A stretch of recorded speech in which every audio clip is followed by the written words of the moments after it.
non-duality, what is sought is the end of seeking. Seeking, which is looking for fulfillment in time, fulfillment through desire, fulfillment, trying to become other than what you are, become someone else even, which is doomed to frustration and failure. If desire is met, if desire is satisfied, it dies, and we look for something else to satisfy, and so it goes on. And if you're unlucky, you will have satisfied all your desires. It actually, without the seeing of non-duality, you could just be stuck in a kind of apathetic state, perhaps, with no direction, which can happen after awakening as well. But so the seeing of non-duality is the end of seeking, but it is fulfillment in eternity without anything required to fulfill. So it's the end of not identity per se, but an identification with the ego. So it's not, you could say ego death if you like, but it's the end of all kind of identification. So identity is always seen as something that's unique, something unique about me, but actually it's identity with. So everything, we have all these identities with, even if it's an outsider, I'm the outsider, and that will be, which is a very, very common one, because we all feel it's perhaps a bit more of a cool identity, the outsider. But we all, so many of us feel like an outsider. And this, of course, is a great equalizer, the non-dual seeing, because of oneness. We're all one, we're all the same. And also it's seen that our struggles, the knowing and the seeing of this mind, there is no mind, there are just these thoughts that arise and disappear. But we all are essentially, more or less, kind of the same. All minds are quite similar, apart from exceptional minds, like psychopathic minds or whatever. So that's where a lot of the suffering ends, because when the identity falls away from it, almost below that, or the base level, there's just peace, there's a resting, because you're no longer trying to run away from your experience. And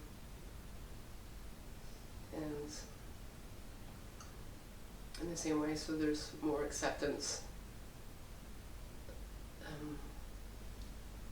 with just what is, and the ego boundaries aren't there. There's not a boundary between inside, outside, that no longer exists. But normal life continues after that.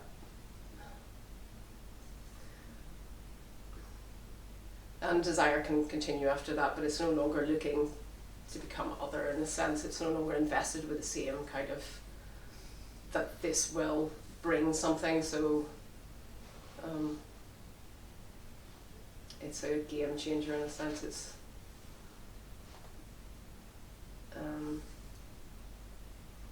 and it's, but nothing can bring the shift about. Although in the story of time it can certainly look like that, but it's seen that the past and the future are appearing, and now there are aspects of that. So the past is memory, and the future of what we hope for, expect for to happen. But it can happen very gradually. It can just slide into this, or it can be quite a great shock to see this. And can be, but the essence of it all is love. That if we talk about what we're before, behind, beyond everything the mind can know, because this is the true seeing of who you are. Really, it's just love. There is no boundary when there is no boundaries. Love, as we realise when we fall in love, there is no boundary between you and the other, not in the same sense, but this is much more radical in that sense. So there's just intimacy, which you can say intimacy with, because that's how it can be experienced in a personal sense, but really, truly, it's just, there is just intimacy.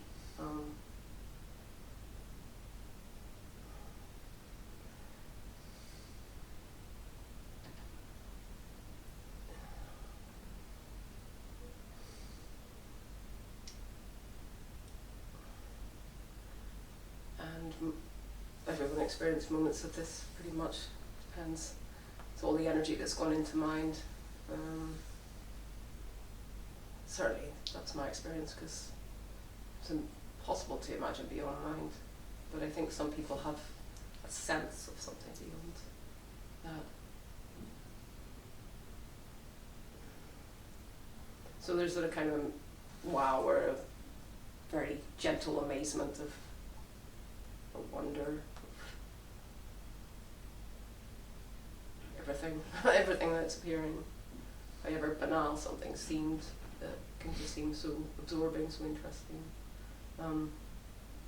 Without the mind, I suppose. The identity of the body goes with thingness, and yet it doesn't. It's not the end of patterns. I think a lot of people say it's the end of patterns. They fall away and you become more who you are. I think that's bollocks, quite frankly. Maybe some of that falls away for some people, but I think, certainly in my experience working with people, in my own experience, it's not the case.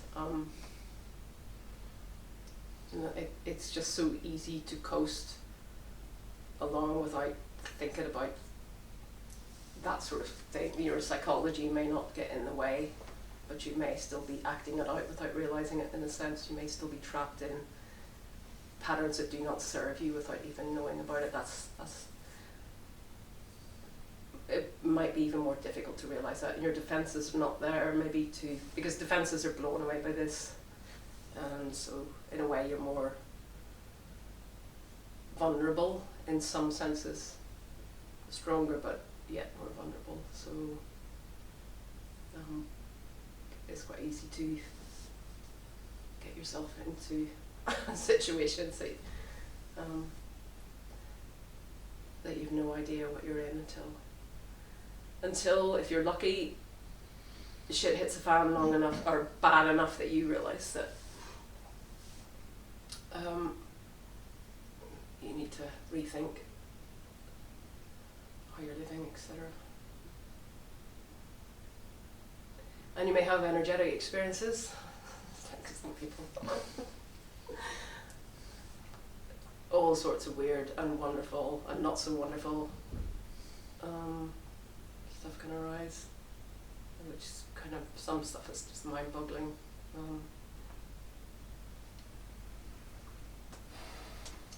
As well.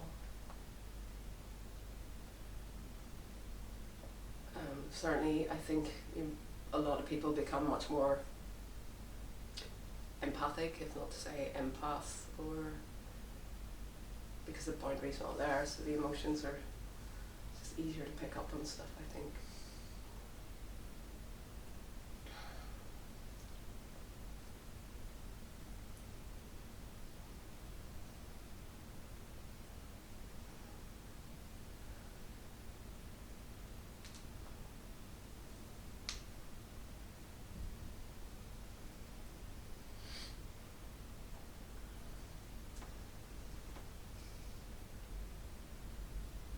Does anyone any questions? Don't know why I'm laughing.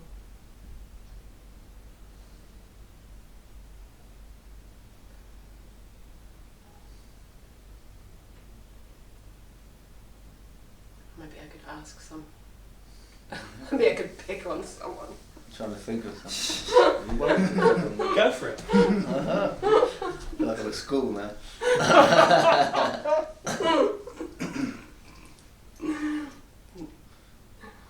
Well, I was just curious about. Can I ask you? Yeah, of course. So Hamish. Yeah. Hamish Stansfeld, so he's got his own channel, Yeah. Kundalini and Non-duality. Yeah. Um, The non-duality part's not very clear yet, but the Kundalini is in full action. Yeah. all right, okay. 'Cause, yeah, I was just going to ask you about your process. Yeah, sure. Yeah. Yeah.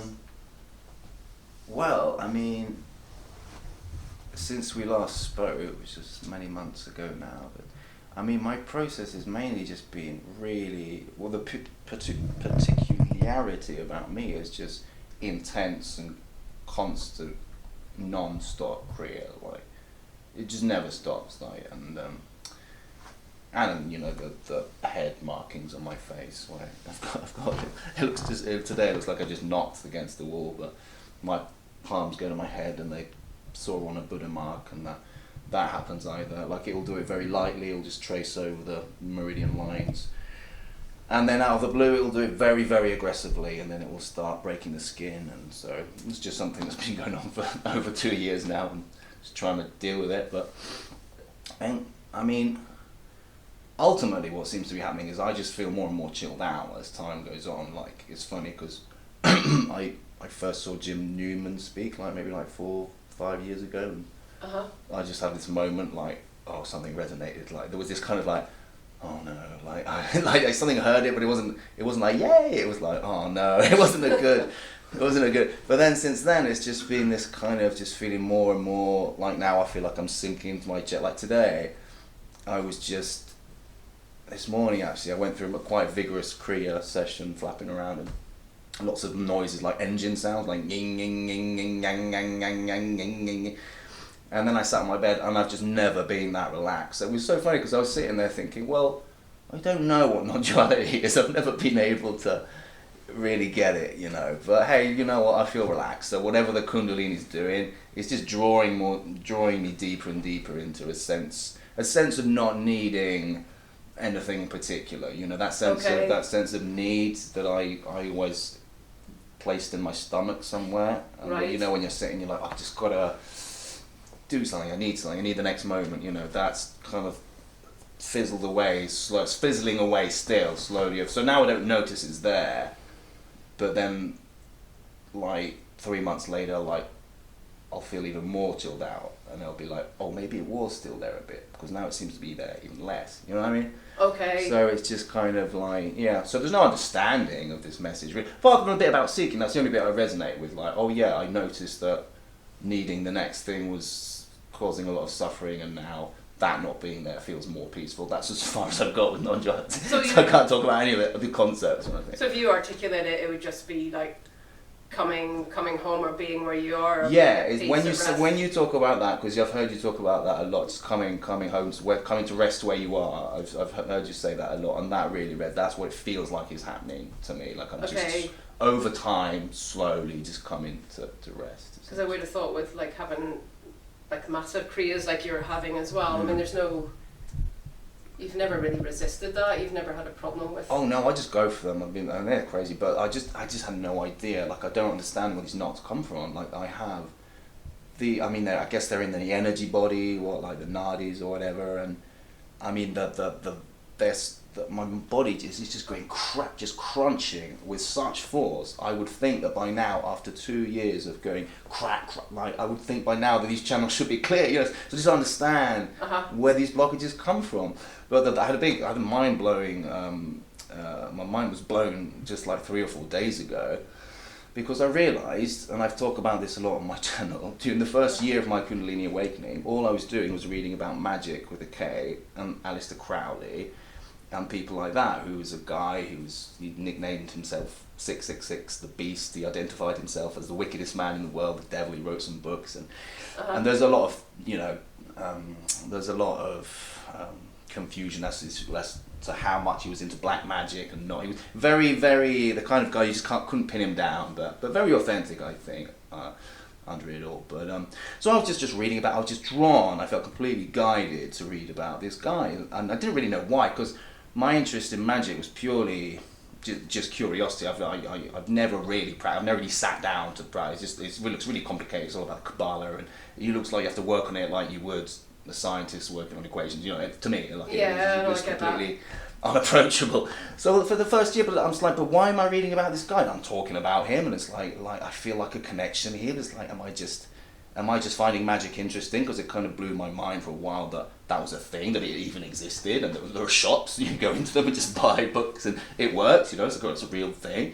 So maybe I thought, maybe I'm just finding it so fascinating I can't stop reading about it. Okay, cut to like 3 or 4 days ago, found out that Aleister Crowley had this guy working for him called Charles Stansfeld Jones, who nicknamed himself Frater Arcade, and I'm his descendant. And I found this out like 3 or 4 days ago, and I'd seen the word Stansfeld a while ago, and I'm kind of thinking, okay, maybe there's a weird sort of connection here. And then I was looking into my friend of mine in the family is all into like family tree type stuff, and out of the blue I asked her, have you got any family tree information? And she sent me an email, and his name was just like right at the top. It's like, you're like directly descended from this place. So I was like, well, that explains some of the weird experiences that I'm having. I'm directly descended, from this guy. And so this guy, sorry, this is a bit long-winded, but bear with. That's interesting. Okay, so this guy, so Aleister Crowley had this channeled information when he was in Egypt, which is called the Book of the Law. And when you investigate, a lot of it is about Kundalini, because he talks about the fire snake and the arising of the fire, and he's talking about the new age that's coming, the age of Horus, and all this stuff. And there's a prophecy about a magical child that he thought, he came to believe in his life, that this guy, Frater Arcade, Charles Stansfeld Jones, was his magical child. And then towards the end of their life, they kind of went separate ways, and he was like, no, I don't think it's this guy. Cut to me, his descendant, with a mark on my face and this mad career. I'm starting to think, is this prophecy about me? Like, it was starting to get really weird. So the other day, I walked into a magic shop, and I go, do you have any information on this Frater Arcade guy? And the guy was like, yeah, I know him well. Here's some books about him, da-da-da. And I said, well, I'm just interested because I'm his descendant, basically. And he goes, oh, so you're Crowley's prophesied magical child. I'm just like, Jesus Christ. I'm like, I guess so. And we both had a good laugh about it. But I don't know what to do with that information, but it's just fascinating. It was so interesting to me, because I was just like, oh, well, that's why I was reading about Crowley this whole time. I didn't know why. I just didn't know why. Is there anything? Really bizarre. Is there anything in his history that's similar? Or you haven't got there yet? I can't find an autobiography yet, and all the books about magic are so cryptic that I don't know. I mean, I'm trying to piece it together slowly, but it's difficult because it's so obscure. The word occult is there for a reason. It's really hard to investigate. That's really interesting. Yeah, fascinating stuff. So that was the most recent interesting thing that happened, and other than that, it is just full on Kriya that just goes on and on and on and on. I don't know how many more years I've got of this, but then this morning, like I was saying, was lovely because I was just still. After the Kriya session, I was just sitting there still, and I was just resting. I didn't feel the need to move, and I actually said to myself, like, I think this is what I wanted, like, all my life. I think I've just wanted to sit and be, and I've never been able to do it, so it felt like a win in a way. It was just beautiful. It was just beautiful. It feels like a luxury to me to sit and not need something to distract, whatever, like anything basically. I'm not saying I could do it for 2 hours, but just the fact that I sat there and was in contentment was just it felt like a blessing. Yeah, it's one thing most people can't do. Yeah. It's like an agenda. Yeah, exactly. Yeah.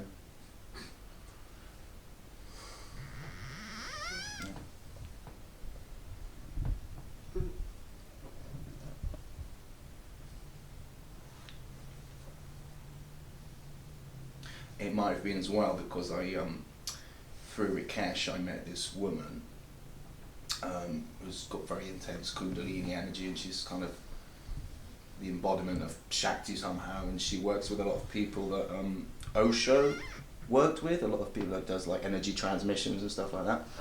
And she sent me an energy transmission, and this was just like a week ago, So I went online and it was like a page I had to click on, and it was her talking me through it, and she talked through all the chakras. And she was just like lying there, and then she was like, and I just started like moving and crying and just gyrating, you know.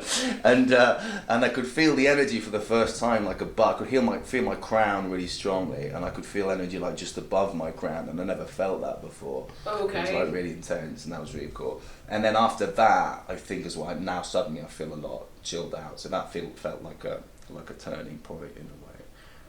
Wow, you're so sensitive. Oh, maybe, yeah.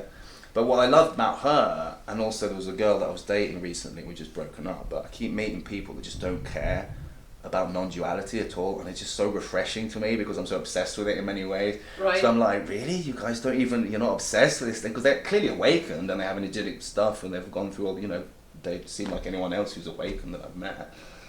And they're just like, non-duality. And when I asked the woman who gave me the transmission, because I just saw her as this powerful high priestess, that's why I had a Zoom with her the other day, and she was like, about non-duality, right? She was like, non-duality, like she'd never heard of it, she didn't care about it, and I found that so refreshing. I was like, oh God, I wish I was you, because this thing's been doing my head in for years now, so that was nice, yeah.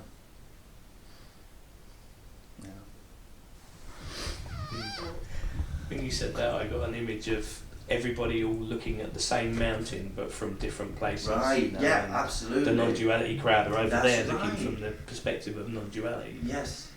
Somebody else is seeing it and just calling it something. Yeah, I agree, yeah. Which for me was really refreshing. Yeah.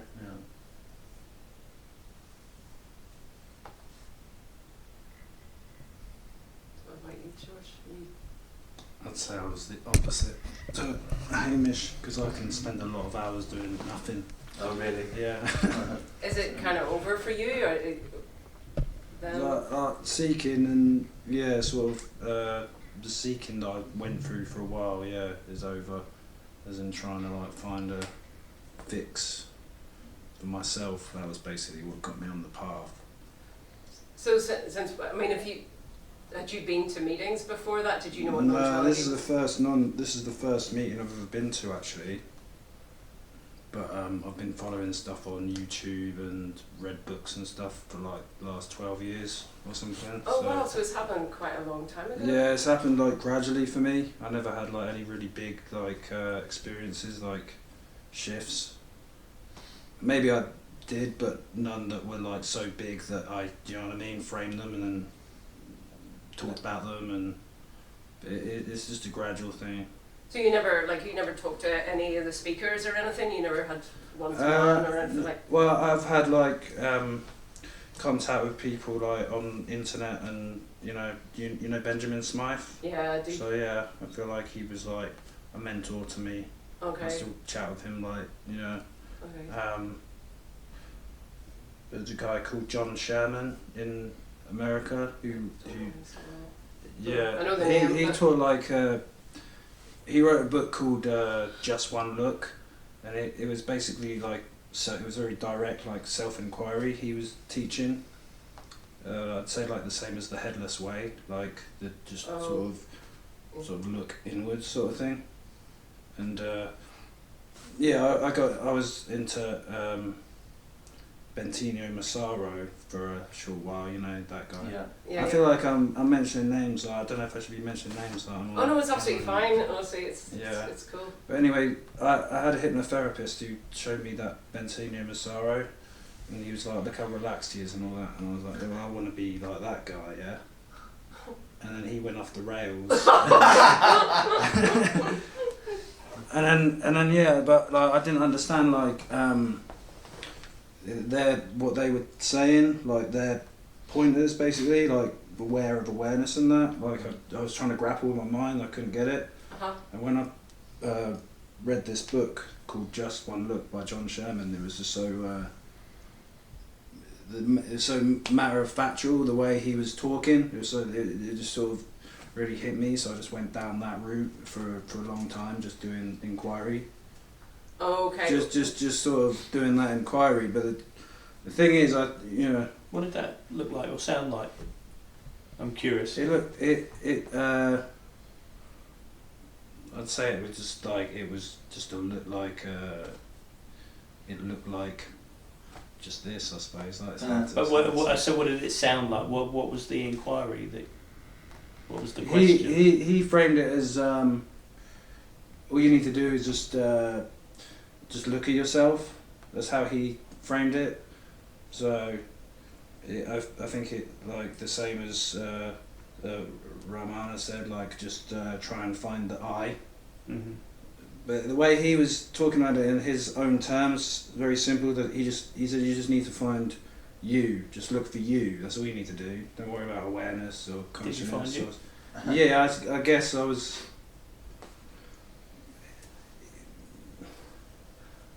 Yeah, I suppose I did. But yeah, that had to. I had to like find other things after that. To be fair, because just that by itself didn't do like I got into a teacher called Joey Lott, who's also in America, and he teaches more like letting go and stuff with like thought patterns and stuff. Just as they arise, just letting go. And when I was really grokked what he was talking about, and I started to actually notice that I could do that. That was a shift actually. Mm-hmm. Yeah, because it was no, I wasn't clinging like to thinking. So am I right in saying that sort of the process of finding yourself at that point becomes kind of like elimination, like finding what you are not, right? When you get the capacity to go, well, actually, that's not me, that's not me, that's not me. I let go of that. Yeah. And now you're getting closer to the essence of what's left. Yeah, until there was no more sort of questions about how to. Yeah, but like I said, it's been gradual. So it's been for.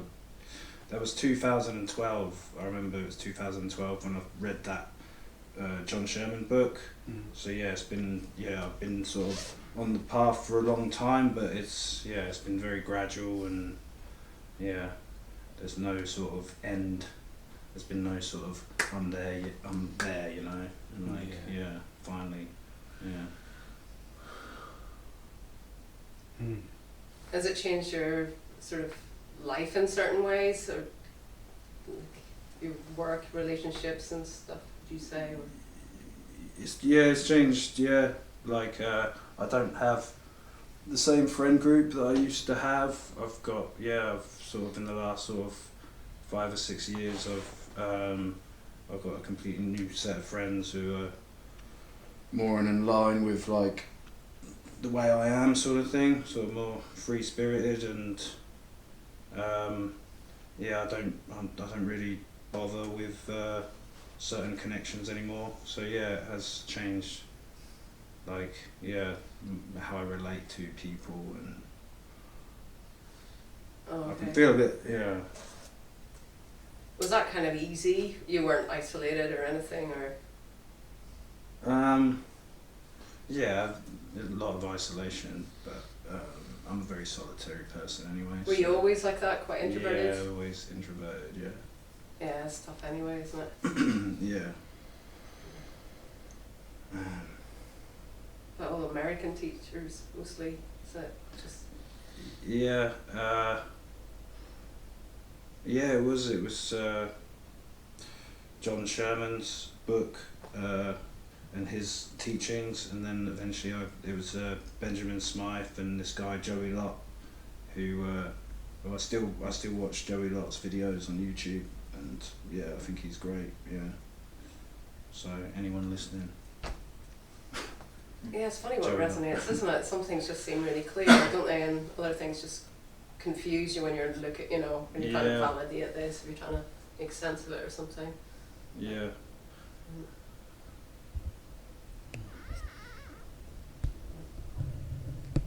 I got the same image of everyone looking at the same mountain again, and it's only when you hear when somebody speaks from the place that actually is that is sort of corresponds to where you're looking at it from. That now that's the point where you understand, and it becomes clear, and connection is made. Up until that, there's a million different versions of the same thing until you hear somebody else say it. There it is. Yeah, okay. Because some people really get hung up on the differences, don't they? Like. Yeah, and then, but I feel like even potentially the words might even be the same. I think there's an energetic key that just the right place, the right time, the right voice, the right place in yourself and the right other person. It's a million to one shot, and yet one day. I think you're right. It's interesting because in your story it was a bit like that, and mine it was as well. Just the right person, suddenly heart opening, and it was kind of it's odd, sort of synchronicity kind of stuff that's involved. Just seems to unlock something.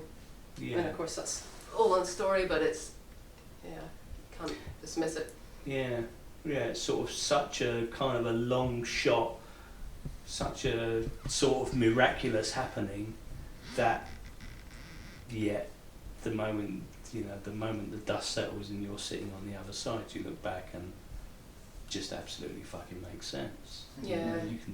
You understand every step you made and the part that person played and the thing, and just like, I get it.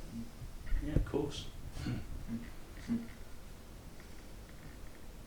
Yeah, it seems very orchestrated, doesn't it? In that Yeah. I like that word, actually, orchestrated. Yeah, it does make you wonder. Like, Yeah.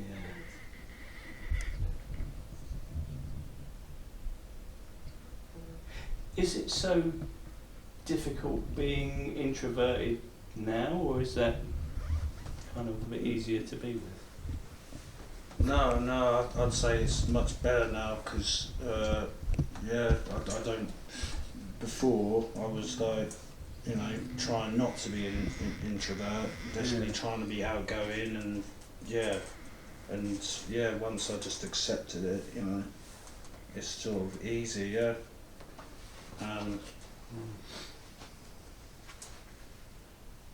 It's sometimes sort of like a bit of a fucker. It'd be nice to be sort of more, have more energy for people and stuff, but I sort of just have to learn to accept it, and then just know when I'm done with social interactions, or just sort of make sure I don't put myself in too many situations where I get the introversion, but I'm massively introverted as well. So, yeah, and it's still there. Like, still go into a group of people and I'll be like, I mean, it's different here because I've got a role, I suppose. But Does anyone in this room consider themselves not to be an introvert? I'm curious. I think I am. I'm a weird one because I'm an actor, so I'm so used to expressing myself that sometimes I think I'm not. Until I remember that I kind of am. But that's an excuse to be extroverted, right? You step into a role and I was always really shy as well. Yeah, I think my default is introvert. Yeah, for sure. So, yeah, that's right. Well, I don't think of you as an introvert, Bob. And yet. You are? Yeah. Really? Right, okay. Yeah, of course. Really I suppose I don't think because you're just very... I spend so much time on my own, left to my own devices, I won't connect with the world, to the point where it's probably not in balance, but yeah. Oh, and always been like that? Yeah. Okay. Yeah. Okay. It's my first instinct, and it's the thing that I kind of defend the most, is to make sure that I've got space from people and that I don't have relationships that can have too much access to me. Okay. Yeah. I think it's with women. There are fewer introverts. Statistically, I think it's 40%. But even that seems a lot to me. Yeah. Because I've seen it when I was doing my psychotherapy training, and I noticed people would just naturally interact in breaks and stuff, and just be kind of sitting. It's kind of like this. Yeah. Is that being introverted or is that being shy? Well, what's the difference? Shy, Well, slightly. an introvert is somebody who uses themselves as a point of reference when it comes to interacting with the world. Whereas an extrovert is somebody who uses the outside world as a point of reference for working things out. I see it as an introvert needs to recover from social. I mean, that's the way I sort of. I mean, a lot of people confuse the word introvert with the word shy. They're two different things. Yeah, well, I'm a shy introvert. What did you say it was? You said an introvert as well? An introvert is somebody who uses themselves as a point of reference for working out what's going on. Okay. And an extrovert is somebody who uses stuff outside themselves for working out what's going on. Okay. Or you could see it as when you're trying to recover, you recover on your own or you recover in company. I mean, extroverts tend to go to the others and introverts will go away on their own. Definitely. And I do that, I go away on my own. Like I Yeah, just, me too. you know. So an extrovert connection provides like reparation, where an introvert needs separation to. Yeah, that yeah. Yeah, all about And- separation. Introverts are picky of who are their friends as well. Whereas extroverts, I mean, according to Jung, extroverts just anyone will do. That's just indiscriminate. He was like kind of disgusted with extroverts and that sort of. But yeah, so yeah, it's like a friend of mine said. It's like you have to figure out whether it's worth wasting your energy being around someone rather than being on your own. But you also, you don't have to be one or the other. You can be an omnivert. Yeah, You yeah, can- ambivert. you can- Yeah, yeah, whatever the word is. Yeah, you can draw from both. yeah. Most people are both. I think a lot of people don't relate to that division at all. I mean, but it's certainly healthier to be an extrovert. I mean, it's seen, isn't it, in the big five qualities, extroversion, that's maybe the others are, but yeah, it's like. If someone wakes up, if an extroverted person wakes up though, aren't they going to get more easily bored with like people, like, you know, sort of mundane conversations and stuff? I don't know. Some people. Is awakening like intrinsically an introverted hobby? But some people will revel in mundane conversations when they're awake anyway. Like some Yeah. people are quite, I don't say shallow, but just, I mean, I've seen that. I have seen that. Like really, Yeah. really smart people, but they're quite like the shallow kind of. Yeah. I don't know. I mean, it could go anyway, can't it? But some people say that they could become more extroverted when they wake up as well, don't they? Mm. It's almost like you can go to what hasn't been realised in yourself or actualised, so live something out. Like for me, the first thing I wanted to do was to get into a kind of committed relationship because I was just like so phobic of like that kind of thing. So I did that. You know, you could just, what is it you haven't done? Kind of. Yeah. I think it's very similar to NDEs. After that, seems like there's something. Anyway, somebody could get hit in the head really hard in an accident, and they go from being, I don't know, an architect to an artist or whatever it is, like some sort of balancing within the psyche or something. I guess there's so many infinite possibilities of what we could live out potentially. But it is like a lot of people become therapists though. I don't, maybe that's just the impression I get, like, because it's something relational or do something like healing or I don't know. That's the impression I get, and certainly that's the case in post NDE. People go for more social kind of work, whatever. I just caught sight of how much becoming a therapist kind of makes sense for me as an introvert, because then it means that I can have, hopefully have deep connection with people, but after 50 minutes they have to fuck off. So no one gets to stay. Is that a boundary thing as well? Like you don't have to. Your boundaries are shit. You know, I'm in the you- right job. Yeah, I guess. Yeah, that is nice. You cut to the chase, don't you? It's none of the chit chat. Yeah. Yeah, it can go really deep, can't it? And it's so nourishing, isn't it? It's just.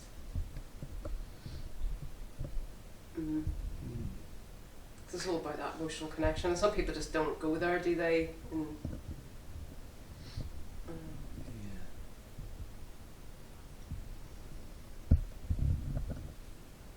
When you started talking about your journey from 2012 onwards, and I got a sense of when you were first talking, I got a sense of you sort of not gotten anything. Was the impression I got. It's like there's been no big like change, but whilst there wasn't an accumulation of something that you didn't have, I thought I got a sense that maybe what you didn't have, the sense of what you didn't have, has just diminished over time. So whilst there's no more in the plus column, if you get my drift, the negative column is just decreasing. Would that be accurate? I think so, yeah. Yeah, it's just been gradual, so yeah. I suppose certain things have fallen away and stuff, and yeah. But there's been nothing in the way of ecstasy or anything like that. Yeah, I had times where I had so much like creative energy that I like basically like mania, I suppose, like not being able to sleep and stuff. So there was energetic states, but Were like they those- enjoyable? You say Yeah, they mania and I were. go, ooh. Yeah, they were. Yeah, I felt good. Mm. But like, how I knew it was mania is because like while it was feeling good, there was like a lot of delusions and yeah. Yeah.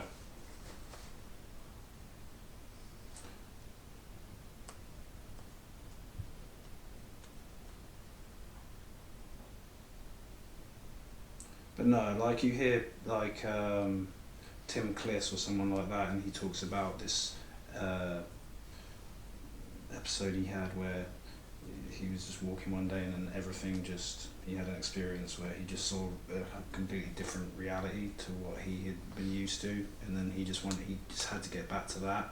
Like I never had something like that. Right. Where I was just like, oh, well, yeah, which is probably good, really. Yeah. Yeah, I mean, that would keep you chasing, wouldn't it, to get that glimpse and come straight back Yeah. to the old reality. Chasing memories, sort of thing. Yeah. Mm. was that your first kind of mania then? Because that's Benjamin Smythe's started, because he's bipolar, isn't he? Yeah, I wonder if I'd get diagnosed for that, but I never did.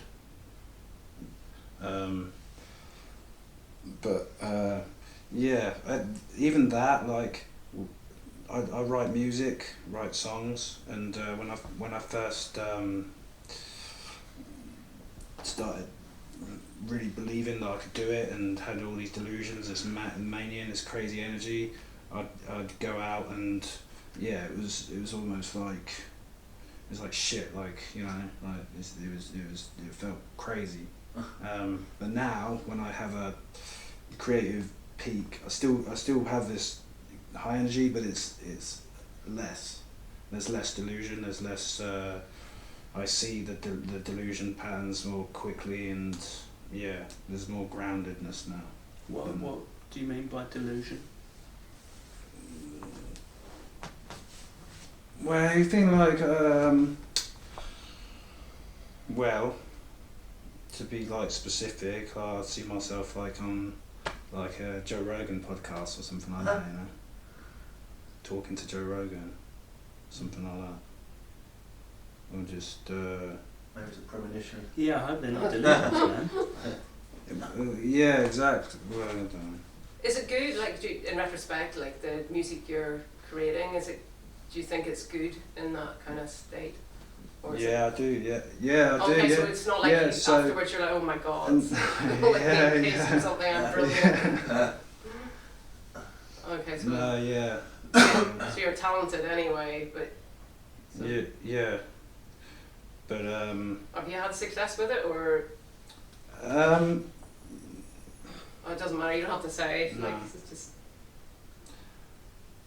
I've feel like I'm an agitator. That's how I sort of I'm like on the outside, you know, sort of.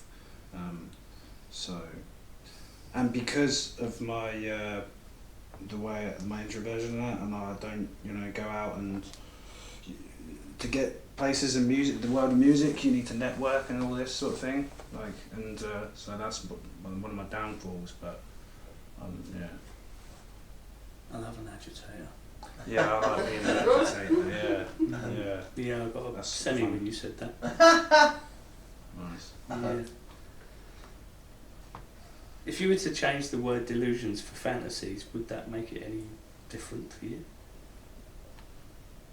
Yeah, delusion, I suppose, is sort of a harsh stamp. Feels a on bit it. scathing. Yeah, It feels like you yeah. judge it. Yeah. It's just like yeah, I think just sometimes if the energy gets a bit crazy and the mind just can get a bit carried away with itself. Yeah. It's nicer now, I think, than when I was having that like couldn't sleep and it felt crazy. But I mean, the strength of that energy is quite, I don't know, in terms of, for me, in terms of what it seems like it's capable of. It's capable of some pretty big fucking things. I mean, when you, Hamish, said about, you know, what is it, Crowley's, what? A magical sun. Magical sun, yeah.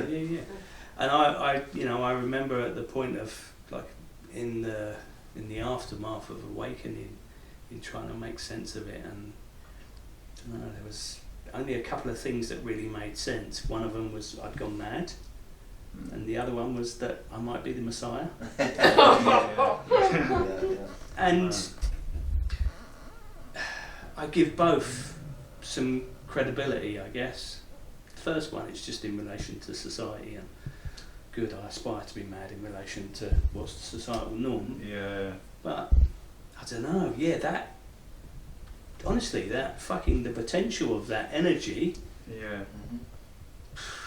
Do you still experience it then? Is it still? Do you still get high energy states? No, not really. Not really. Okay. It's higher now. I sit in Okay. this room and I'm, we're on the topic, and mostly in my everyday life, no, I'm Okay. flat as a fucking pancake. All right. Okay. Yeah, I wish. What about when you're there were away? times previously in the past, but yeah, these days not so much. It's probably situational, Do you notice when you're like away? environmental. What if you're on holiday or? Off? Yeah, actually, I was better, and I had a couple of weeks holiday, and things were, I can notice the difference, just in being in a place plugged into nature a little bit more without all this noise and responsibility around me, and just in that drop place more. of freedom, right? For a couple of weeks I'm free, don't have to think about paying the bills or going to school or anything, and and I'm in nature. That makes a That makes a massive significant difference. Some people are more plugged into the nature thing than others, aren't they? Like, it's, But coming back to fantasy or delusion, I don't think it's beyond the realm of possibility, far from it, that if this is given its creative license to do its thing, why the fuck not, man? It's more likely now than it ever was, right? Right. Yeah.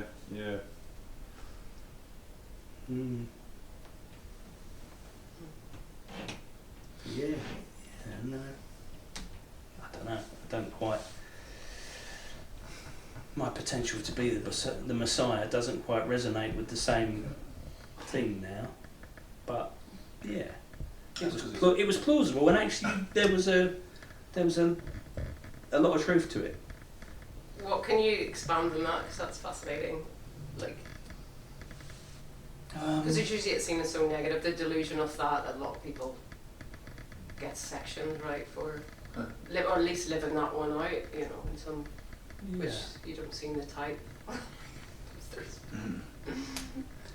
I guess that which I'd remembered, for want of a better term. you know, that was so fucking fundamental to everything and to the riddle of me.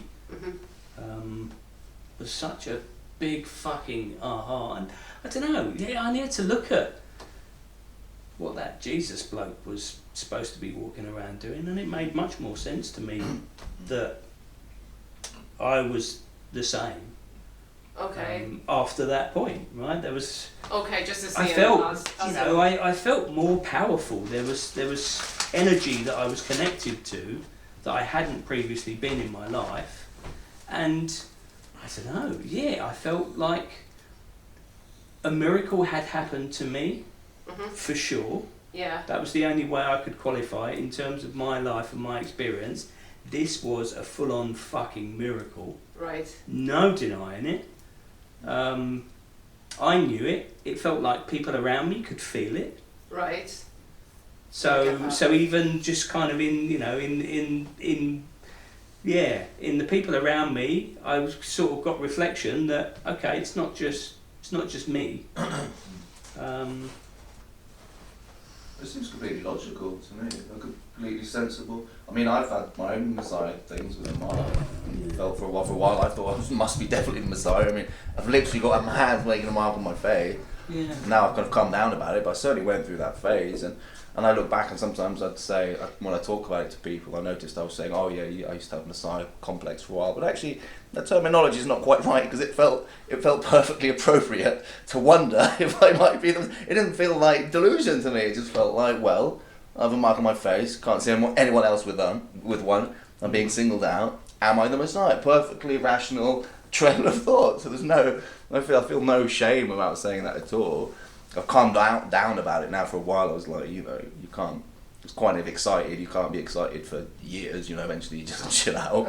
But you know, but you know, I totally.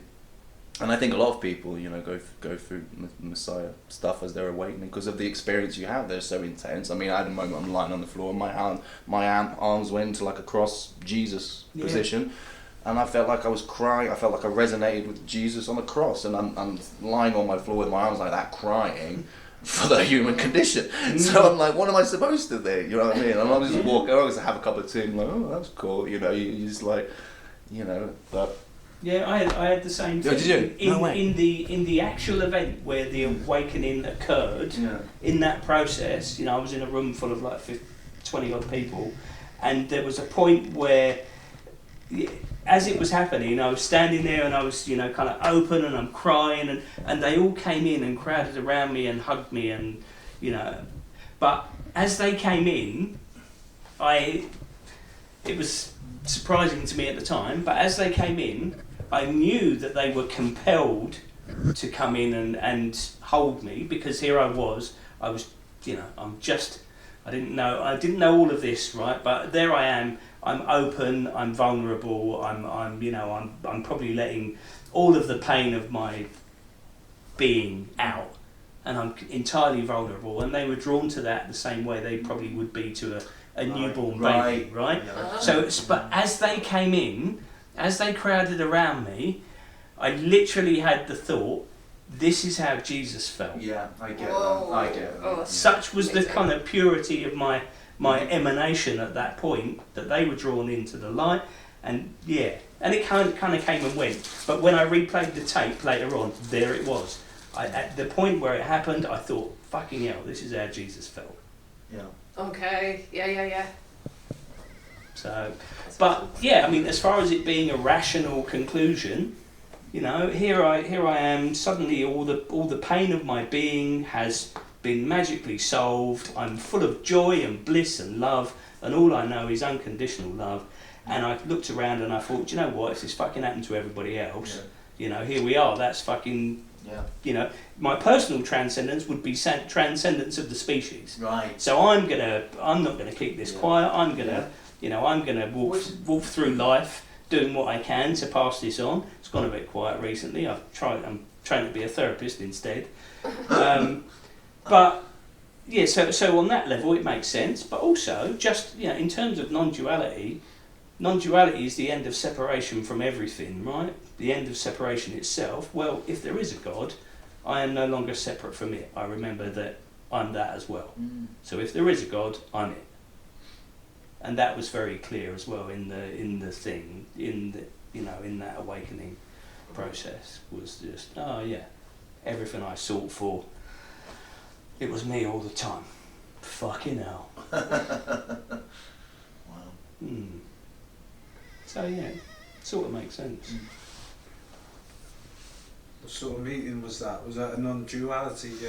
No, it was a workshop. It was called Transforming Cellular Memory, Oh, okay. and it was kind of like people would sit around and you'd just bring something to it, and you'd have a process. Oh yeah, I'm feeling bad about this. I've got this story going on or whatever, and the guy up the front would kind of work with you.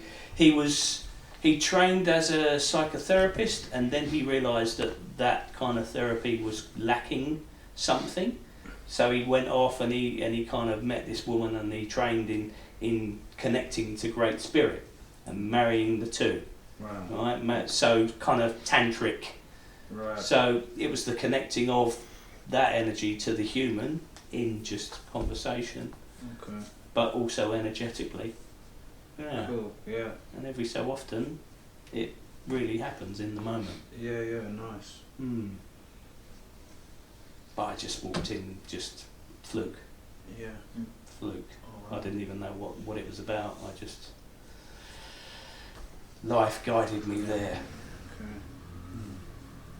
I wasn't seeking. I was seeking an end to my pain, that's for sure. But I wasn't seeking in this sense. I hadn't been to non-duality. I'd never. Right. Yeah. You weren't seeking enlightenment.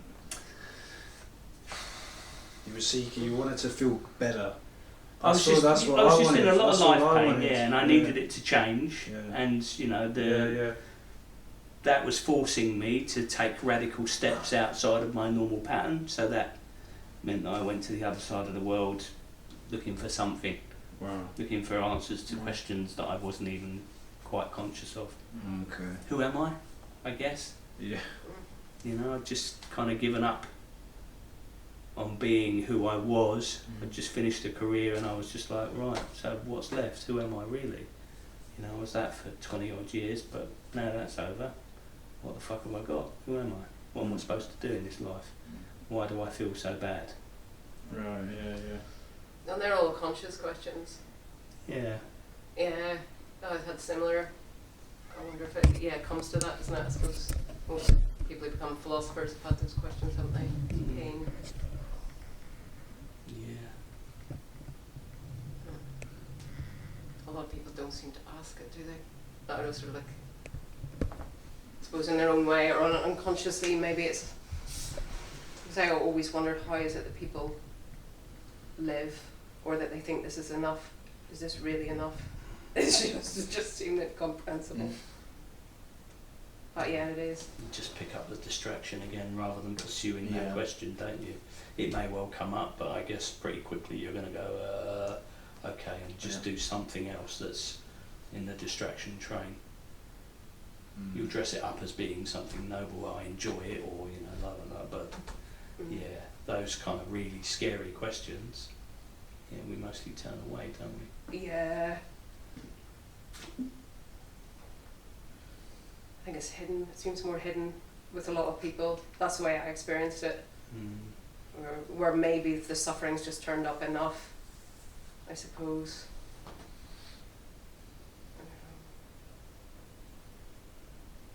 Yeah, I mean, like you, I was just the beneficiary of my suffering, got enough that it was untenable, and it Yeah, that's forced it. my hand.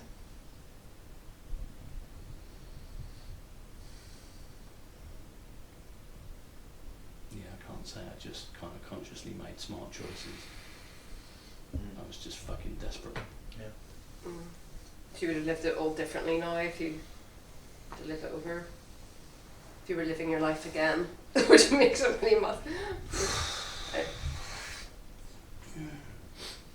It's such. I'm not so sure I would really, Right. because I don't know. I don't think it's possible either. You know, I mean that's the thing, right? About this. Once it gets resolved, once at the point of resolution, the entire journey is justified. The entire journey is fucking Yeah, magical. in one sense, you mean Even that the brought dark, you to that you path, know, or particularly the dark bits. Mm. So it's yeah. all, but then you're using it as well. As a psychotherapist, it's so rich, isn't it, too? Because you've got the darkness, right? Mm. And you can kind of see it clearly, I think, from that perspective. Would I choose to come onto this planet and not fall asleep in the first place? That's an So I guess we're intervening when I'm like 3 or something, are we? Or 4? It's easy. 5, 6, 7, 7 at the max, right? By Yeah. by 7, I'm fucked. Yeah, I don't know. I think it's easy to say in retrospect that, because I wouldn't want to change it in the sense of Mm. how it was, because the chaos, I find it quite interesting, all that. Looking back on it, Mm. where it would have just been slightly not being off this world in a way, Yeah. maybe wouldn't have. Because if I if I didn't have all that experience, I'd be living in a world that I probably really didn't quite understand, and it wouldn't understand me. But it's the same thing. That might be alright, but it might not. I don't know. I think it's far more useful Mhm. to have had that human journey. That's the most useful thing of all, right? Yeah. But can't imagine choosing it really. It's easy from here. I just think that, that. But once you know how it ends, then you're like, Yeah, all right, of you know. course. I mean, up until 10 minutes before that point, I was like, fuck no, I'd give anything to change the story. Yeah. Yeah, and so much of it is just the mind as well, just that aspect of it. Because I remember that when I took the last time I took an overdose before the awakening, and all the pills were kicking in, and my mind had stopped, and it was just, this isn't so bad. But I had no energy, I couldn't do anything. It was like unable to reach out for help or anything. Somehow I survived. I fell off this balcony bed, which was quite high up. It didn't break my neck, thank God. But yeah, it's just that soul in that madness, isn't it? It's unlivable. But yeah, it's not. It's actually very simple in a way. Well, actually, it isn't for everyone, is it? Because circumstances can be really bleak, but it's just, it never gets that hard, does it? I mean, stuff comes up. There's always that space. There's always.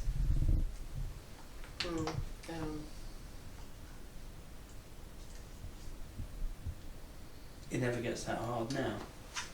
Well, it can never get that bleak. I will say, not saying never say never, actually, but it's different. Mm.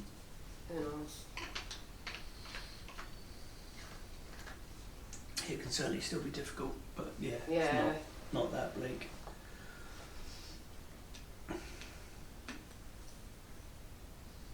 Yeah. Do you still get a lot of Kundalini stuff done, like dreams and visions and things? Well, at the minute, it's really annoying because I've got restless leg syndrome, and every time I seem to get Kundalini stuff, it seems to kick in and bring me out of the Kundalini stuff. Oh, no. But so that I haven't had any stuff for about 3 months, where the last out of body experience, because that was getting quite regular. But yeah, I'm getting a lot of energetic stuff. Oh, yeah. It seems to be kicking off other stuff, which is kind of annoying. So yeah, it's just the energy. Very, very minor craze that you see on your tiny ones, like, I don't know, hand moving Yeah, in itself, that kind of stuff, not like full body stuff. But yeah, still get the odd, I've had that one of those precognitive dreams recently, but yeah.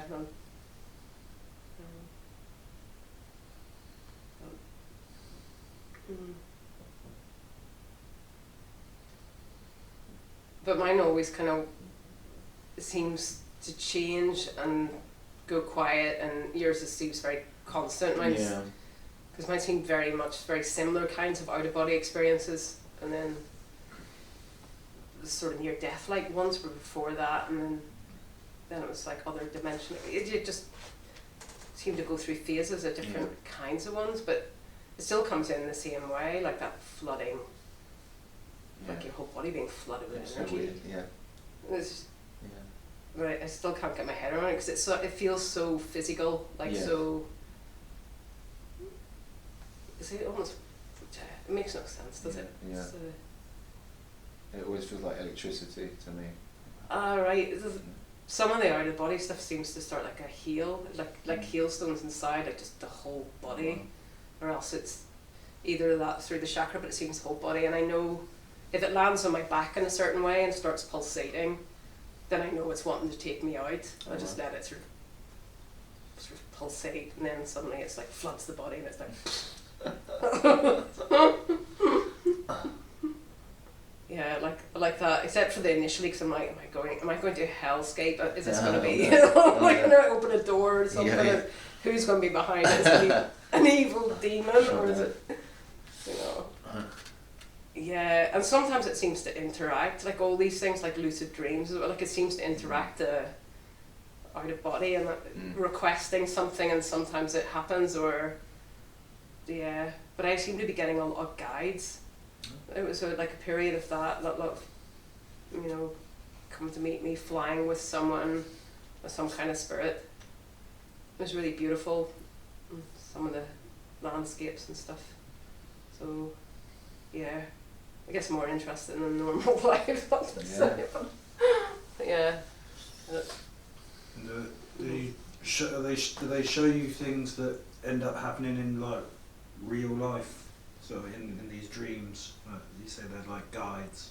No. Alright, you just go on like a journey sort of thing. Yeah, just go on a journey, go somewhere else, or it never. Yeah, there's nothing really to bring back, or you know, so. But that sounds interesting. Yeah. Yeah, well, I think that the one that freaked me out, but the weirdest one was being woken up by a female spirit breathing on my face when I was asleep, and then taking me on a journey. It's just like, but only afterwards, like, just what the fuck? But it was proper, just like, it's fucking weird. Yeah. I wonder if it's just like, it's almost like the same as a dream landscape, but more real. Like it's just this kind of real thing, which somehow. Does she have a name? No. There's only one of them had a name. I can't remember. It was. I don't know. Can't remember. No, she. Well, I wasn't given the name for her. Why do you ask? Well, just is it a well-known character? Or something? No, there's only one. Wasn't there? I can't remember her name for some reason. She was a spiritual one. Yeah, it's quite common for people to see like Ganesh or. Oh or yeah. Like deities and things like that. And they always present themselves in a certain way where you just like feel. I've never had it, but I've spoken to people who have. Someone saw Kali, the spirit of Kali, and everything. They said everything just went pitch black, like the blackest black you can imagine, like deathly black, and then the eyes and the face with the tongue, you know. Just yeah. And it usually means like there's going to be a big transformational thing, healing thing, or dark night or whatever. You know. I've never seen any of those kind of figures. I know. I've seen it from watching people on Bad Gap in the past, like Ganesh and all those. Yeah. Whoa. Like. Or even people like Raman and Maharshi, or just like famous, like they just appear. He's appeared too. Right. A few people, hasn't he? Yeah, I think so. Pamela Wilson, I think, got Ramana Maharshi at the bottom of her bed, and yeah, it's interesting. He's made multiple appearances. She didn't know who he was, and then it's bizarre. What is that? It's like some sort of communication. Yeah, especially when you don't know them, and then you Google it later and you find out who they were. That happens quite often. Yeah, I only ever had that in a dream once, but then it was a famous author, and it was, it sort of prevented me from a suicide, but it was like Henry Miller, who was a kind of sage. He wasn't awake, but that was a dream. I didn't know who he was, but he had his hat on and spectacles, and it was like, this is Henry Miller, and yeah, it's still. But even stuff like, even on the level of dream, it's fascinating. Never mind someone at the bottom of your bed, like, I'm not that. I don't know. Yeah. There's just no end to the weirdness, is there? No end to the weirdness, yeah, like that. Yeah, I mean, and I hear so much of it as well, like in one-to-ones, and like, yeah, people get all sorts of stuff. It's just mind-boggling, it really is. And but I'm sort of easy with it. I'm so used to it. Like, you become unshockable, don't you? It's That's just, true. yeah, and then, but yeah, like, what does it change? In a sense, we're still like, come back to like, I don't know. I mean, some people have things where healing's taking place. I was going to say some of it takes away your conditioning, I think, or something like that. Sometimes when you see things, so I've heard, I'm not experiencing this, but yeah, they often present themselves and then they just do work on your body. It's just an expression of the Kundalini working on a particular area, and the deity kind of comes to guide you through that or whatever, like a dark night or a shift, or often, yeah, like a pivotal moment, but not for everyone. I'm sure things have shifted, like at least my interests and stuff have shifted after some experiences, but yeah, not an obvious like healing thing or something. But, yeah, it must be based on something, you'd think, all of that kind of Kundalini clearing. You think it would do something. Maybe it's just giving me nerve problems, so I've got restless legs. Fuck. I can imagine it does fuck up people's nerves as well. Like, I don't know. Oh yeah, you hear about that. People's nervous system, like burning up and stuff. Yeah, because this summer I had the worst insomnia in my life, and I wonder if it was just, well, it could be anything, but it makes sense in terms of the out of body stuff as well. Maybe.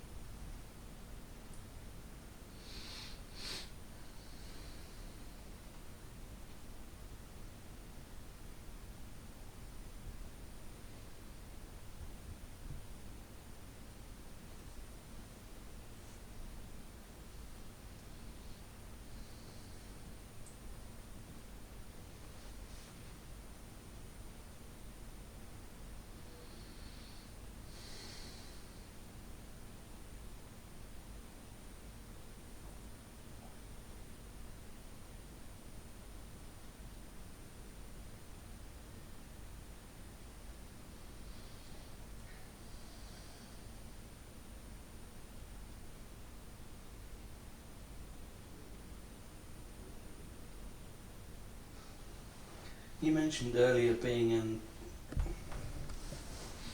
outsider. You used the term outsider a few times in a short period of time. Can't remember what you're referring to now. Actually, I get a sense. Yeah, it just kind of, it reminded me of, I guess, a waypoint on this journey. I guess a step on the road to non-duality was the first time a friend gave me a book by Camus, The Outsider. Oh, was it? Is it called The Outsider? Colin Wilson? Albert Camus. Yeah, The Outsider. Yeah, The it's Outsider, The okay. Outsider, right? Or there's, Yeah. I don't know, whatever it's called in French. Yeah, I was thinking- yeah. Okay, I was thinking Yeah. Colin Wilson, but anyway, yeah. And I remember reading it and sort of I found myself in the character in the text. Or and so the psychopath, the cold guy who that Okay. walks through life and is kind of unmoved by it all. with his cafe au lait and his Yeah. He doesn't care when he's in the prison cell, does he? Yeah. He says he's indifferent. to Doesn't the fact really he's care killed. about anything. Yeah. And yeah, I don't know, somebody gave me that book when I was about, I don't know, my mid-20s or something. And yeah, I just remember reading it and going, oh, I can really relate to this guy. You know, it actually, it touched on something that was, until that point, I guess, was kind of secret.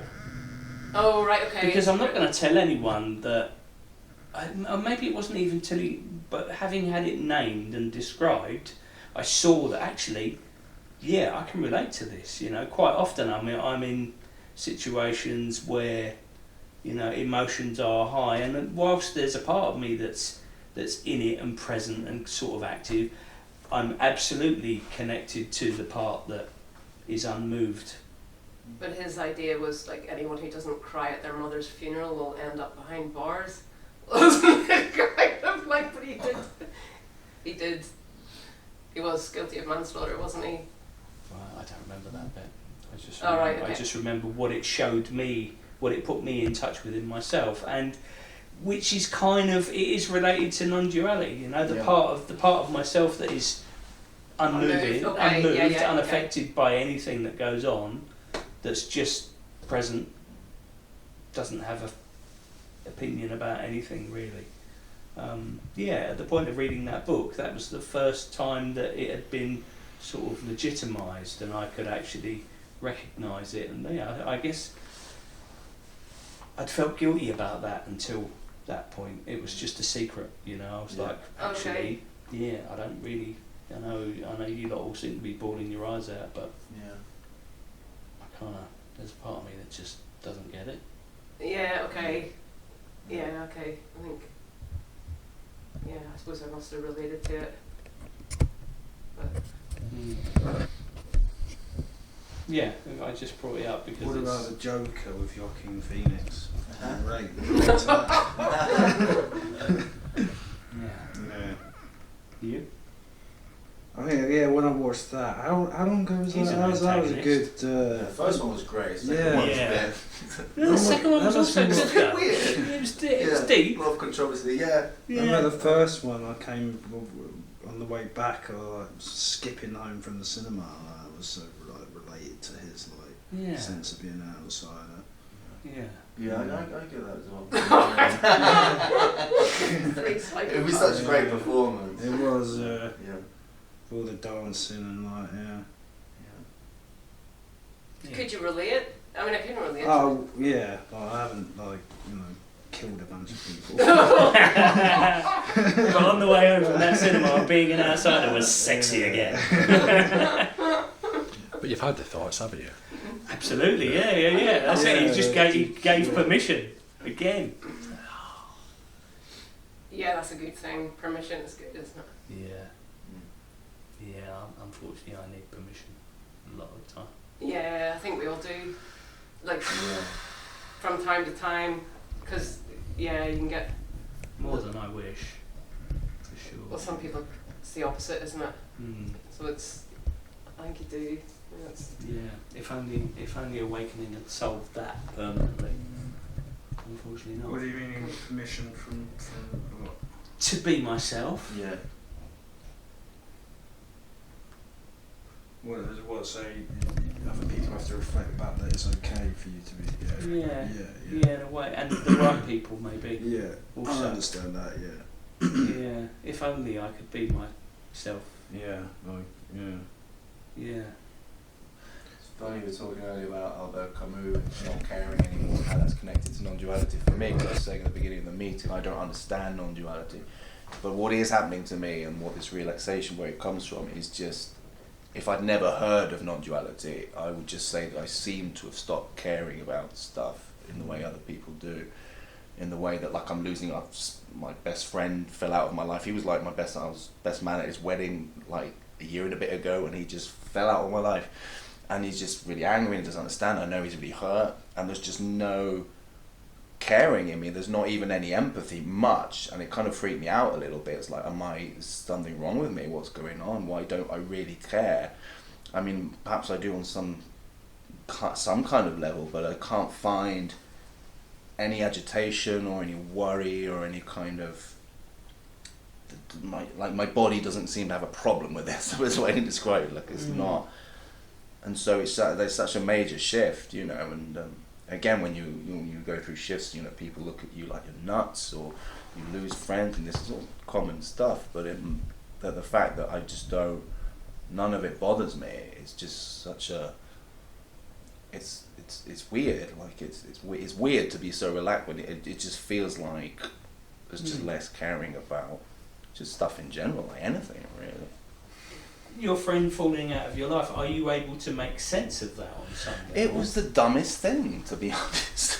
No, I can't make sense of it because it was over a trifling matter, that I won't even go into, but just something so dumb, and it was my fault really. I mean,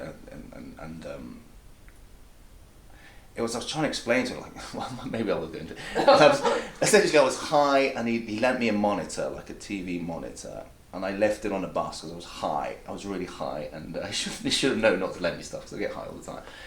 And I left it on the bus, and then I didn't tell him about it for ages. I was just about to be best man at his wedding, and he's got OCD, and he's very particular about his things, and I thought, oh my God, I didn't want to rock the boat, so I went to his wedding. And then I never told him because I thought I didn't even think he'd want it back. He just essentially, I just thought he's giving me this thing. I was like, well, I didn't just tell him that. And so I kind of felt in some way that I should tell him, but I kind of sat on it for a while, almost like I felt instinctively that I probably should tell him, but I didn't. And then when he confronted me when he asked me back, that's what it was. And I said to him, oh yeah, sorry, I should have told you. I actually lost that thing on the day that you literally the day you gave it to me. I didn't want to tell you. And he was just really upset, and he was just like, oh, you see me as an angry person, like I would have been fine about it. It was like it affected his sense of identity or something like that. Well, that's the way I saw it. Sounds to me like it triggered something that was already there. Yeah, well, in me, you mean? No, in him. In him, yes, I think so. Yeah, and so we had all these phone calls about it, and I was trying to explain to him that, like, yes, I should have told him straight away, like I felt that, and I told him that, but he was just being like he was just very adamant that I'd done something wrong, and I just kept saying like, well, maybe I did, and if so, I'm sorry, but I don't really feel any guilt, and this is another thing that drops away, like the feeling of guilt, like even though intellectually I could see that I had done something wrong, and like, intellectually, and I should have done X, Y, and Z.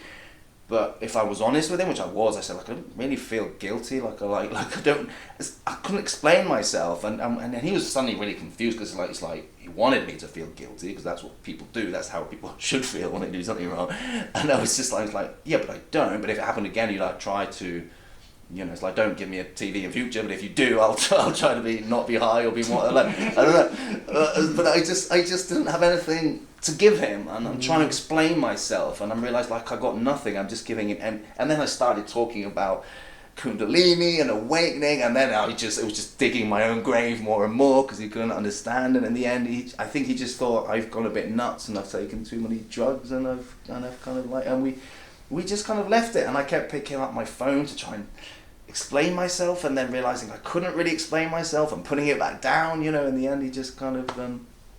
We just parted ways, or maybe at some point we will reconnect. I don't know, but I'm.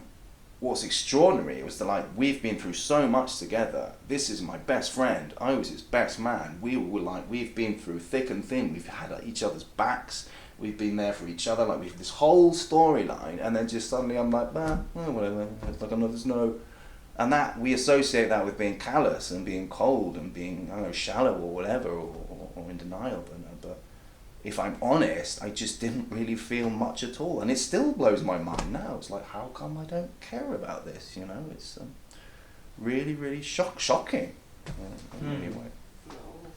You were sitting on that for ages. No, I've talked about it on my YouTube channel. But it's awful when you're hiding something. Yeah. Oh, yeah. I know, because I felt that I should have said something, and I do acknowledge that. Oh, it just brings it. Yeah. Yeah, it wasn't nice. It wasn't a good feeling. Like, I definitely felt like I should have said something. And the longer I left it, the more pointless it seemed. It's like, well, I can't say it now. It's been like 3 months, so I just kind of left it. And of course, it came up. Eventually, it came up. Like a karmic thing. It's like I have to deal with. But it was just like a throwaway monitor. It wasn't worth much. Or... No, I don't think it was worth much. No, it's just a regular monitor. Oh, okay. I offered to pay it back. He didn't want the money. Oh, okay. Yeah. We've really diverged from non-duality now. But it doesn't matter. But I think it's quite a useful device. Yeah. Not the monitor. No. Yeah. Yeah. Well, I think, yeah, I think so. It says something, and I don't know. It is interesting. It's interesting to me. Yeah.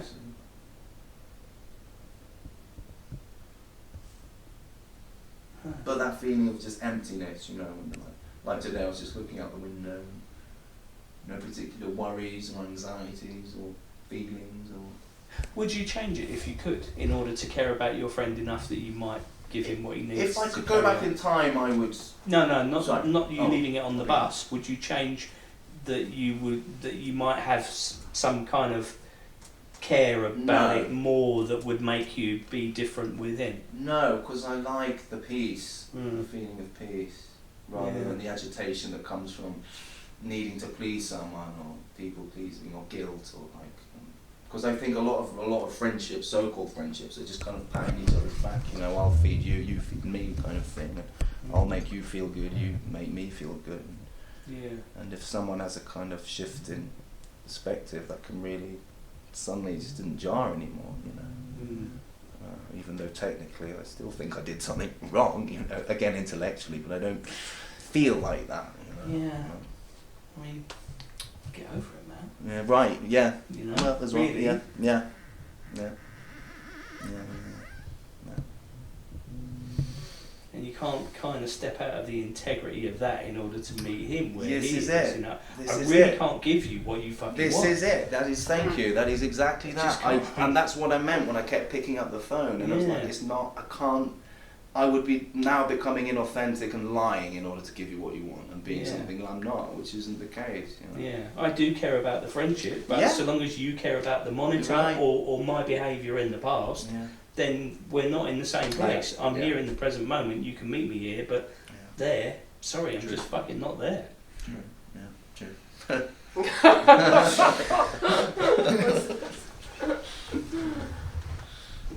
This is good. This is good. Good therapy.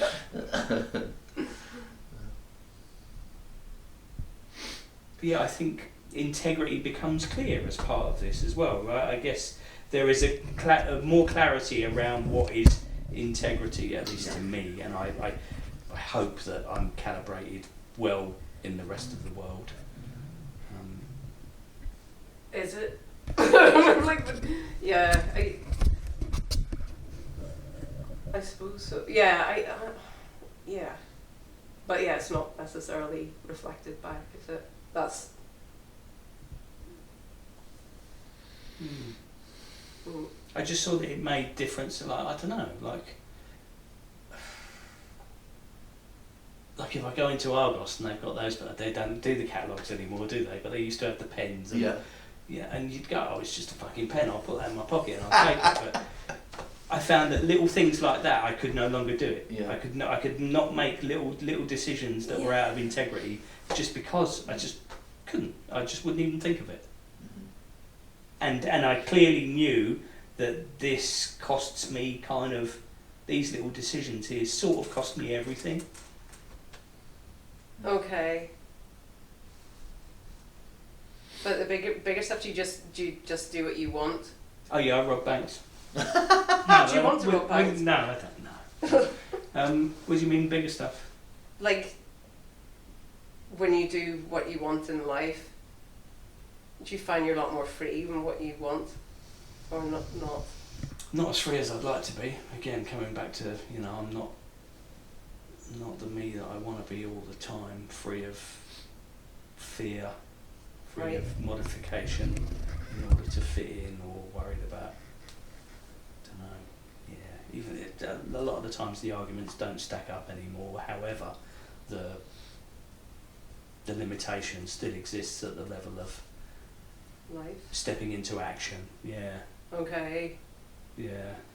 Whilst the core fear of, I'm not worthy, I'm not lovable, is no longer kind of exists, the body still has all its limitations, it seems like. Maybe that's just a cop-out that I'm not.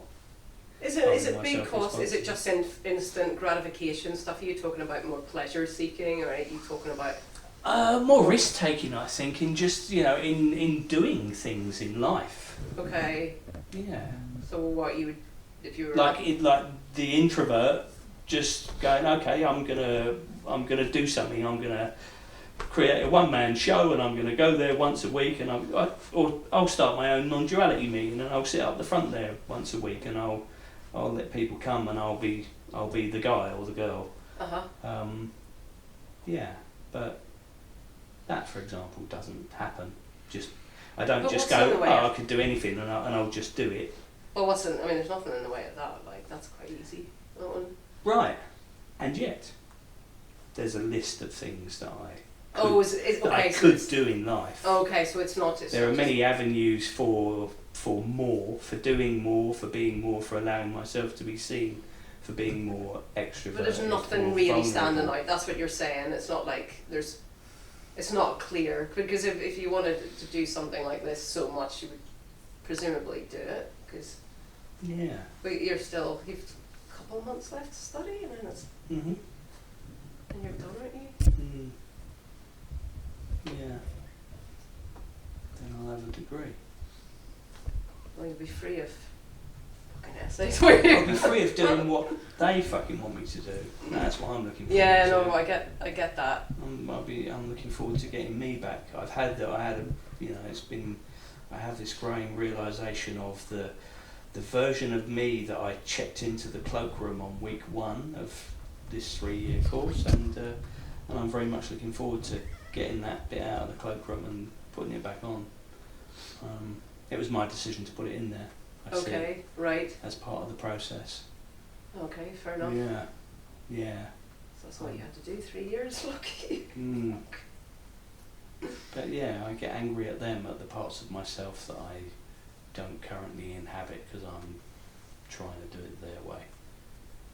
Oh right, but you've borne that frustration. At least you've It's managed my it. choice. Yeah. And actually, it was all part of my strategy. I think there's a part of me that goes, well, if the part of me that kind of, knows it all goes in there, it's not going to learn anything. So I'll put that in the cloakroom, and I'll just go, okay, I don't know shit, and just park all that. Oh, wow. I mean, that's strength, isn't it? You can contain that. Like, I mean, that's hard. It's probably Or it might be it's you could say it's strength, or it's the absolute cop out, and the opportunity for weakness that I've always sought. It's not my responsibility. But the alternative, you just wouldn't have done it. No, I think what's interesting, what it makes me think of is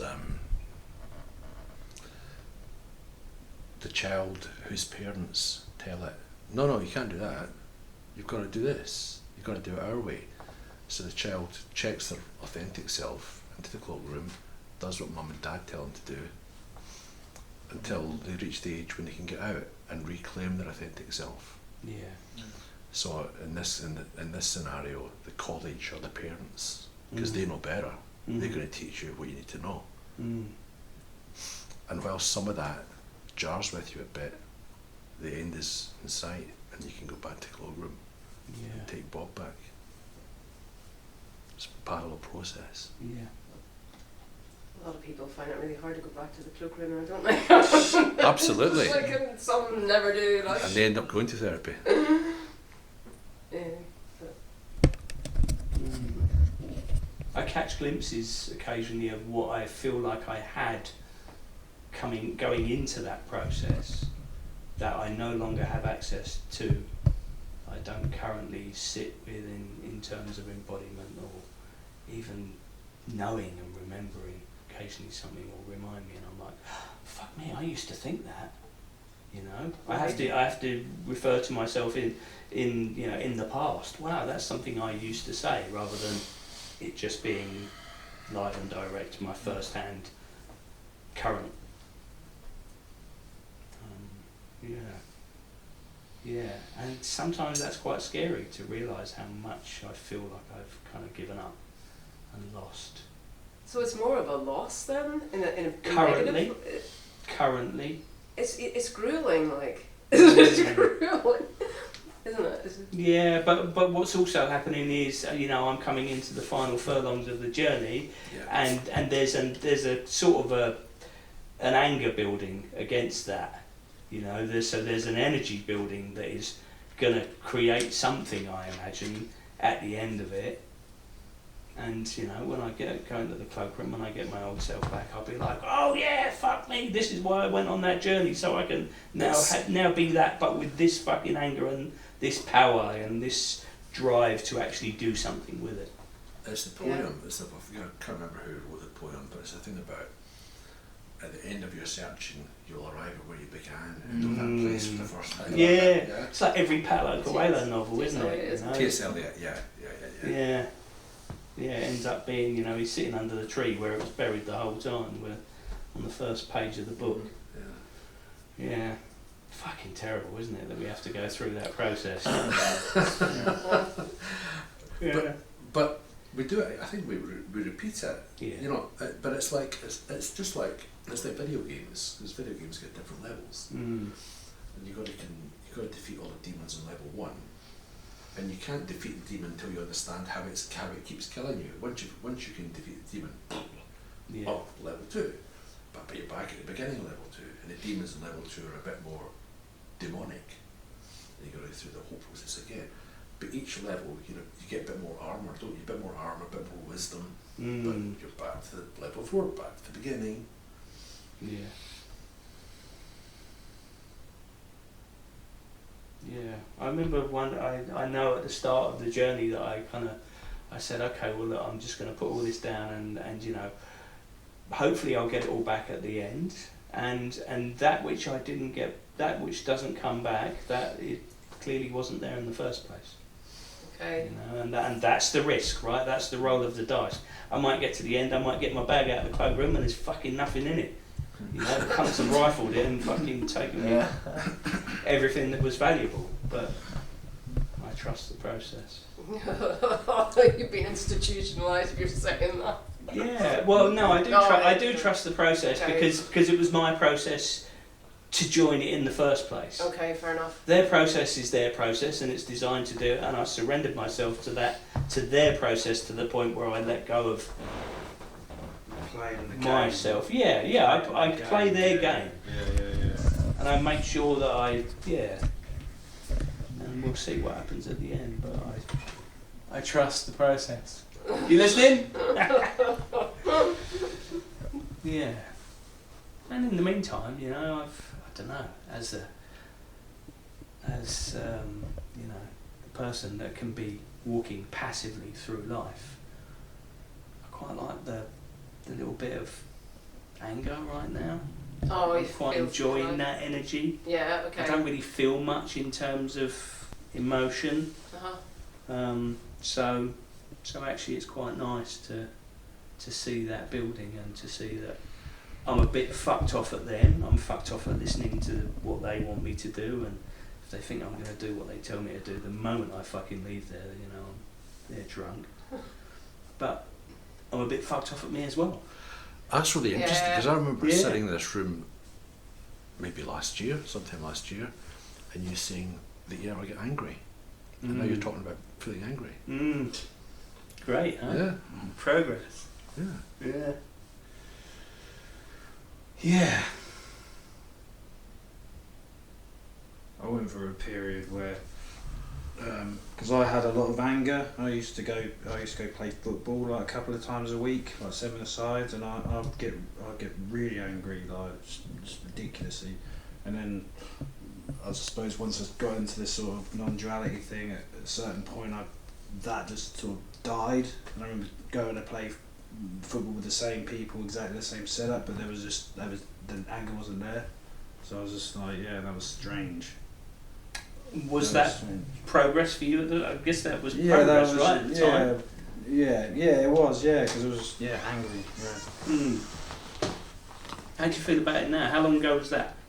That was years ago, that was like 6 years ago probably. Did you get angry? Yeah, all but I now? feel like it's more healthy like now, Right. rather than sort of reacting sort of to every little thing, Yeah. yeah. Yeah, anger's healthy, isn't it? Yeah, I think so, yeah, when it's justified, yeah. Yeah.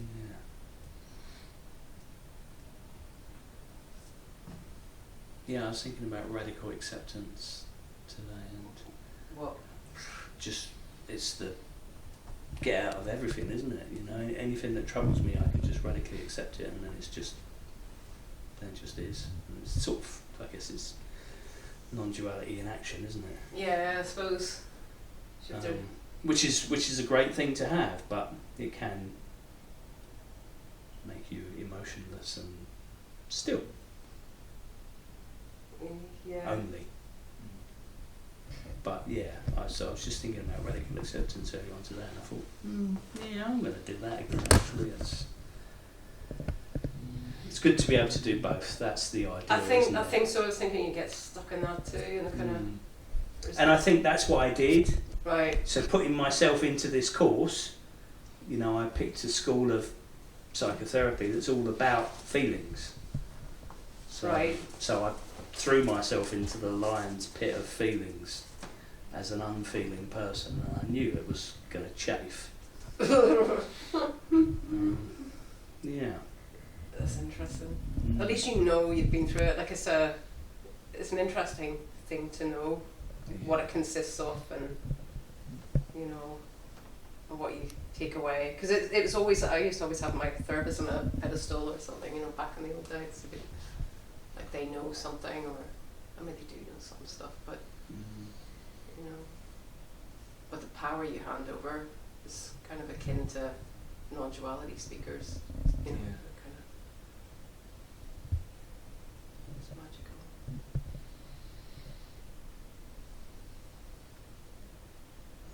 Yeah, knowing something. That's the opposite of my kind of awakening experience as well. That was quite clear afterwards. It's just I don't know anything.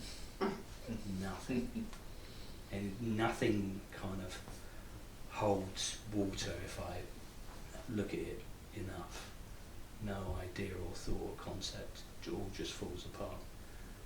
I don't know anything. There might be stuff to be known, but Yeah. Okay. I don't know anything that I can say for sure, Yeah. other than experience, you know, other than, Yeah. it felt like, other than love. Yeah. Love is the only thing I know by experience and for certain. Apart from that, yeah, I don't know shit. I'm just a man who fell to earth, you know. That was literally how I felt actually. I find myself in scenarios and people would be like, oh yeah, this, that and the other, and I'm like, hey, I don't know anything. I've just arrived.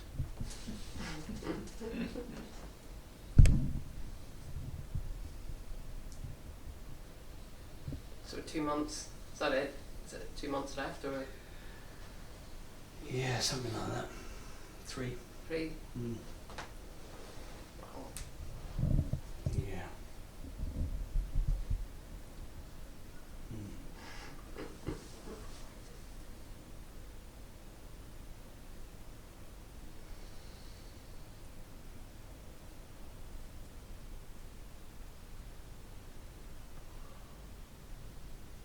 You'd never go through it again, though, would you? I never would. I don't know. What do I know? Well, a lot of people get addicted to courses. I just don't know why anybody gets that again. Yeah, Ever. I think the chances are less than 1%. I think. Oh, I don't think you could pay me to do it. Jesus. I haven't even read a book. Well, you know, it could put you off for a long time, I'm sure. Like, I didn't really read anyway, so. quite a lot of people didn't. Like, Yeah. yeah, well, it's post-literate society, apparently, now anyway. So Mm. yeah, I think people just go online, don't they? I did read, like, as much as I could. But I think my focus was brilliant, but yeah, I don't think I'd read psychotherapy books now. Not at the minute, I'm not into it at all, but No, I try and I just don't get very far. Mm.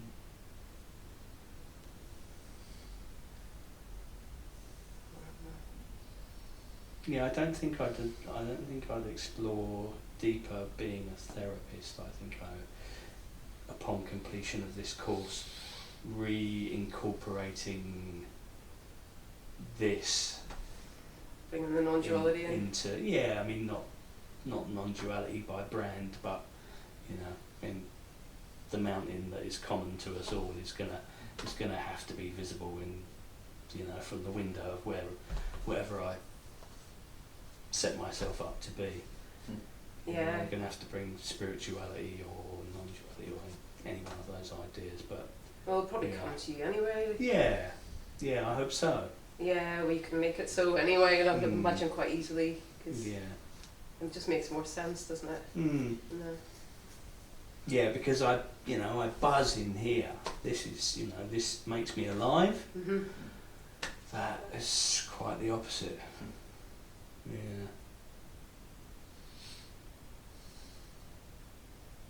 Yeah. I find I want to get off the leash of therapeutic theory.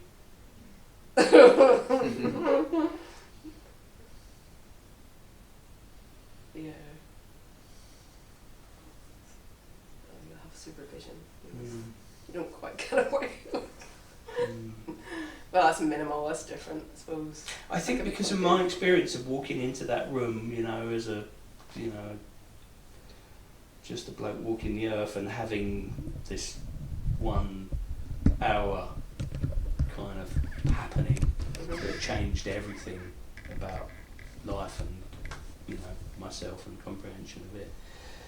I kind of came out of there and I looked at that process and how that happened and understood me, and I thought, I can just do sessions where it's just like, okay, the only session you're ever going to need, we're going to go for it in the first session. We're not going to, it's like the thing, right? The guru can put the pupil through 20 years of teaching before he actually gives him the thing. I was just like, oh, fuck it, let's just do it in the first half hour, you know what I mean? We both know what the problem is. Yeah. Let's stop fucking dancing around it. You up for it? Right, let's do it. Clearly it's not that simple. No, it's not. But I think... And then you met the patient. But there's an idea that's complicating it. It can be that simple, right? The moment Yeah, I of discount course. that it can be that simple, now we're in the realms of, okay, it's difficult and it's going to take much longer. Yeah, okay, yeah, true. If I sit here and I'm in full fucking belief that yes we can, Mhm. and you know it too, you know what's wrong with you, you know what you want, so do I, boom, Yeah. let's do it. That, in that kind of setup, there's possibility that 1 in 100 might happen, Yeah, That's true. that's not a bad strike rate really, if you're talking about, enlightenment in a drive-through window. Yeah. Mm. Yeah. Why only 1 in 100? Oh, no, I just picked a number out of the air there. I think, I think if you try to give somebody instant enlightenment, I don't know. Maybe do you think it's less? Do you think it's 1 in 100,000? No, I think it's tragic that it can't be higher than that. Yeah. I mean, hopefully I'm wrong. Hopefully I've miscalculated. But I don't know. That seemed like a decent number to start with. Yeah.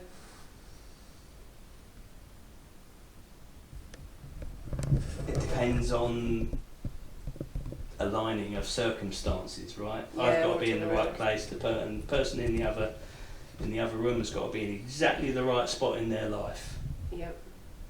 and the stars have got to be in alignment. And if all those things are in the right place, then boom shanka.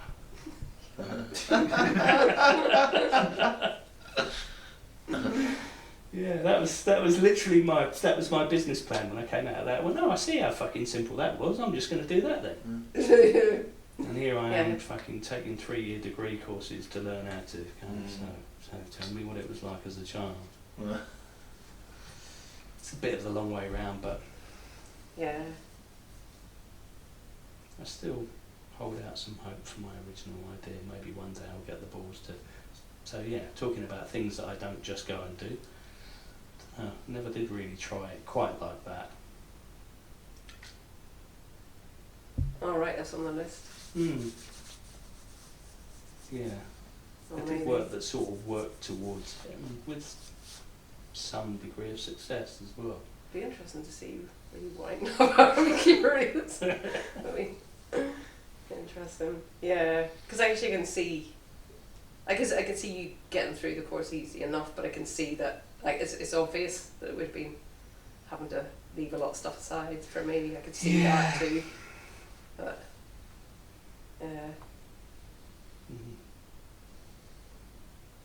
that's kind of cool.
going to two related questions, but when you're speaking to other non-duality people, like you mentioned Lisa, how do you know that it's the same thing you're talking about? And yeah, how do you know you're on the same page? Because there's different versions of non-duality. And there's this version, and there's the other version where you can teach it. Like, What does that look like? well, Teaching that's it? Rupert Spira Okay, yeah. other people like that. That's a good topic, actually. What's the deal with those teachers? Do they secretly know you can't teach it, but they're trying to like feed you little bits? Like, and what's the deal with like people? Because you hear this thing where like a lot of teachers will meet a pupil and they're like, okay, I can tell this guy's not going to get it and he's not ready or whatever. So I'll just like feed his seeking energy until he gets tired and then gets enlightened. I mean, I remember Adam Watts talking about that. Is that a genuine technique, or is that bullshit, or what's the deal? So many people seem to do it, like YouTube channel. I mean, there are so many teachers out there that seem genuinely to understand non-duality as you're talking about it, and yet they are teachers. So what's going on? What's going on there? Because that really confuses me. Who knows? I mean, you can see sometimes Muji frustrates the mind, and there's a, Yeah. you know, like maybe there's a shock Right. value. I don't know. There's a that. But, I mean, you were saying talking to people. I mean, some people it just seems obvious. Like maybe someone like Lisa, or you know, people I've got to know over time. Like, you know, people I've spent more time with, like ex-partners, for instance. Like, just you have those conversations initially, you know, like how did that happen for you? Yeah, some of you just sense it with reactions and stuff. Even if they got personal, like it's funny because they're the emotions and the character and there's something beyond all that. There's I don't know how I would put it. But maybe it is a bit like that. I think it's Merceau, the character. I can't remember the character in The Outsider. But, can't remember his name. But there is a slight difference of like, there's not the detachment maybe, but you just know. I mean, it just becomes obvious in spite of all the things that run contrary to the stereotype of an awakened person, and there's plenty that runs contrary to that. Maybe they're paying fucking arse or whatever, but it's got nothing to do with that either. Some people you really get a sense of the love with. I think with Lisa you get a real sense of that. Some people it's more just about their being, or I don't know. I'd need to think to answer that, but it seems pretty clear. There's some kind of difference there for sure. There's more of an acceptance around, you know, there's no one trying to change you. I get that sense. There might be someone trying to restrict you or do this or do that, but they're not trying to change you into something else. I get that sense. I've had that sense around awakened people that I've been close to. It's not, you know, one day you'll be, I've never had that. It's more like, this is who you are and working around that, or vice versa. Does that resonate with you? I mean, it's hard to pinpoint it. Yeah, I like what you said about they're not trying to change you. Yeah, even if there's something there that jars with them, they'll accept it. They might get pissed off at it, but they're not going to. One day you will be. There's a relief around that. That's nice. It's nice because they're wasting their time anyway. You're wasting your fucking time, like, because you know. I mean, not saying people don't change, but generally don't. The character stays the same, doesn't we? You know, we tend to more or less, except for defenses. Like, say that's the thing that seems certainly for me, because I'd built up defenses in the 10 years prior to my awakening. I had defenses I'd never had as a teenager or whatever. Like, I suddenly became very, you know, don't get too close. Oh, blue. Thank fuck, because you can't really live like that. You just, you know, it's going to end in disaster, that one, I think.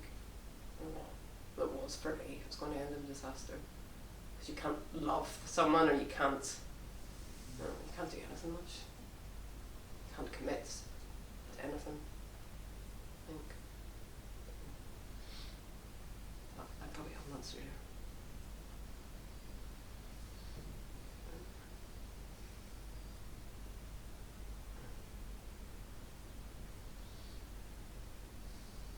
I like Rupert Spira. Seems like a very nice man. He does. He's quite bright, isn't he? He's Yeah, quite, yeah. But he's just kind as well. Yeah. I was very He's trendy to warm. dislike him, I think, for a while. I think, I'm not joking, that's right, I don't have to dislike him. I know. I don't know. Well, it doesn't matter to him, so many people like him, like it doesn't matter. Yeah, I mean, I have no idea what he's like, maybe. It is that thing, that's sunk in for me, you just don't know it. He's got weird metaphors that I never understand, but I Right, like okay. him as a person. And we're over time, by the way, like, You haven't met him though. So. No. and I think you have to You've live seen with someone for at his, least 6 months. You've seen his stage. That's right. That's true, persona or whatever. Oh yeah, it can be total bullshit. Yeah. It can- Yeah, yeah. Absolutely not. No matter how Yeah. lovely. But when someone- I've seen him like talking to someone just in an interview or something, he does come across as a decent. Oh, you know, yeah. just a nice, decent Yeah, dude. yeah. So is Yeah, every I'm person. not surprised about that. There's a Yeah. kind of a feeling of him, a Yeah. radar that You kind of want to get I him a hug. trust. Yeah, you know?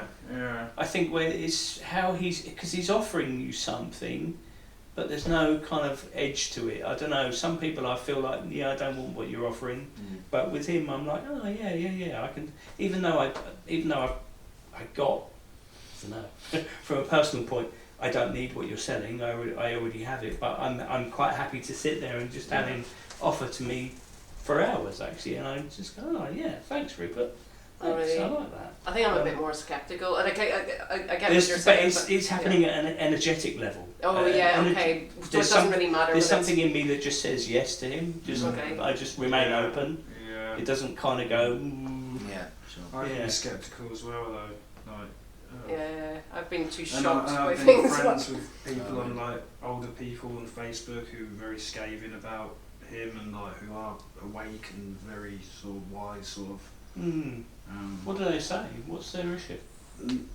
That he's sort of promoting this sort of advice, everything's Brahmin or whatever, and he's talking sort of as that as an assumption, and then everything that he's. Yeah, I don't know, because it's not me really thinking about these things, but I just friends with these people who are. So yeah, it's nice to. Yeah. Right, well we Get different perspectives. better. Yeah. Over time. Thanks everybody. Right. Yeah, we're stopping.